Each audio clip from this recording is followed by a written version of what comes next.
1996 সালে মোটরোলা আরও একটি মোবাইল ফোন বাজারে আনে।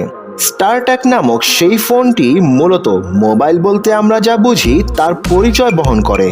স্টারট্যাক সেই সময় মোবাইল বাজারে বিপ্লবের সূচনা করে।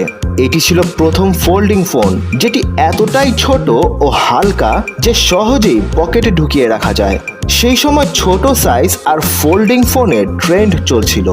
আজকাল মানুষ বড় স্ক্রিনের মোবাইল বেশি পছন্দ করে ভিডিও স্ট্রিমিং ও গেমিং এর জন্য, কিন্তু 90 দশকের মানুষের কাছে মোবাইল ফোন ব্যবহারের প্রধান সুবিধাই ছিল পোর্টেবিলিটি, যা সহজেই বহন করা যায়। ফলে যে ফোন যত বেশি ছোট ও হালকা সেটি তত বেশি ক্রেতাদের আকৃষ্ট করত। স্টারট্যাক বাজারে আসার সাথে সাথে তুমুল জনপ্রিয়তা অর্জন করে। এটিই ছিল সেই ফোন যাতে প্রথমবারের মতো সীমিত আকারে ইন্টারনেট সুবিধা দেওয়া হয়। এর আগ পর্যন্ত ইন্টারনেট ছিল একটা বিরাট কিছু, যেটি তারের সংযোগে ঘরের এক কোণে বসে কম্পিউটারেই ব্যবহার করতে হতো।